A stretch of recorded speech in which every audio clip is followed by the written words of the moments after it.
जैसे जैसे लोकसभा चुनाव नजदीक आते जा रहे हैं, सियासी उठापटक तेज होती जा रही है। दरअसल बात भारत रत्न को लेकर है, जो सीधे कांग्रेस पार्टी से जुड़ा हुआ है।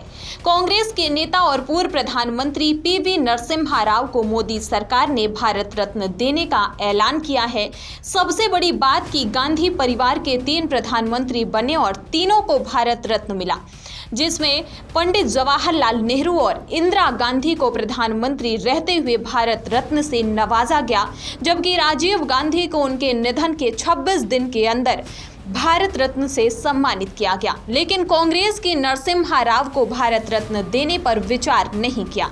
क्या अब लोकसभा चुनाव के चलते अब मोदी सरकार कांग्रेस नेता नरसिम्हा राव को भारत रत्न देकर कांग्रेस को घेरने की कोशिश कर रही है?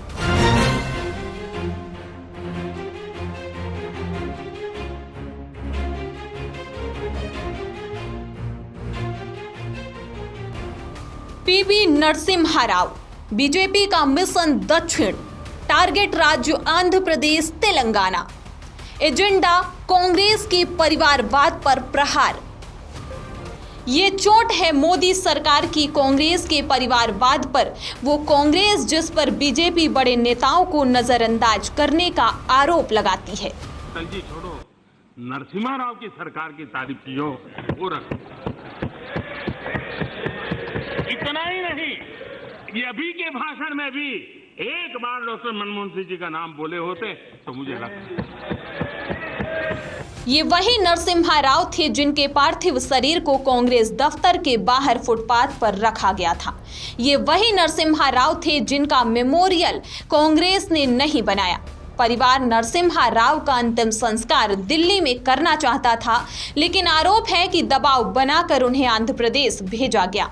और इस पूरे खेल में राजनीतिज्ञ सोनिया गांधी की भूमिका को कटघरे में खड़ा करती है, क्योंकि राव सरकार ही थी जिसने वो फोर्स केस को खत्म किए जाने वाले हाई कोर्ट के फैसले के खिलाफ अपील की। और सोनिया को लगता था कि नरसिम्हा राव उन्हें जेल भेजने का प्लान तैयार कर रहे हैं। यही वजह है कि जब बीजेपी की कोशिश दाव में कांग्रेस की बधाइयां भी खाना पूर्ति सी नजर आ रही हैं। For former Prime Minister Chaudhary Charan Singh and Bharat Ratna for PV Narasimha Rao, ma'am. Well, I welcome them. Narasimha Rao, So what? No problem. No issue at all. Congress ने नहीं दिया, अब Hello. किसी ने तो दिया. Hello. इसका दावा किया जाता है कि जब बाबरी मस्जिद गिर गई थी तो राव ने खुद को कमरे में बंद कर लिया था। अधिकारियों से कहा कि उन्हें कोई डिस्टर्ब ना करे। फोन की घंटियां बजती रही, लेकिन नरसिम्हा राव ने कोई जवाब नहीं दिया। खुद कांग्रेस नेताओं पीवी नरसिम्हा राव पर सांप्रदायिक होने का आरोप लगाया। चाहिए है कि इनको तो पहले ही नवाजा जाना चाहिए था, लेकिन इसका संज्ञान पहली बार यदि किसी गवर्नमेंट ने लिया है तो मोदी जी के नेतृत्व की हमारी गवर्नमेंट ने लिया है। दलगत राजनीति से ऊपर उठकर पीवी नरसिम्हा राव को भी सम्मानित किया। नहीं, बराबर दलगत राजनीति से ऊपर उठकर ही हम लोग इस प्रकार के फैसले करते हैं।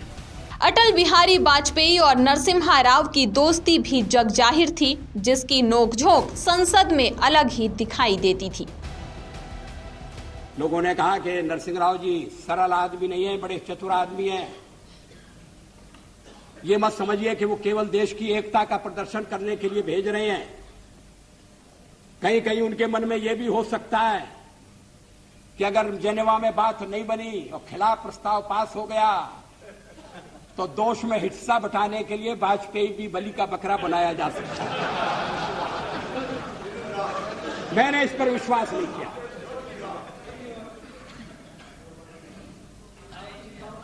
हम एक दूसरे की सदाशयता पर भरोसा करते हैं। भले ही कांग्रेस नरसिम्हा राव को नजरअंदाज किया हो, लेकिन आज नरसिम्हा राव को भारत रत्न मिलने पर बेहद खुश है। We are very honored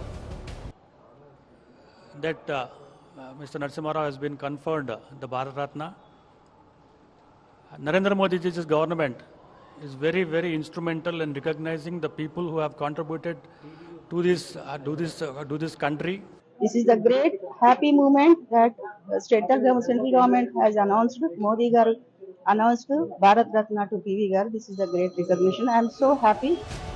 अब समझते हैं कि नरसिम्हा राव बीजेपी के चुनावी एजेंडे में कैसे फिट बैठते हैं। नरसिम्हा आंध्र और मौजूदा वक्त में अलग हुए तेलंगाना से कद्दावर नेता रहे हैं। बीजेपी अपने 400 पार के हर एंगल पर काम कर रही है और नरसिम्हा राव एक साथ कई एजेंडों में फिट बैठ रहे हैं।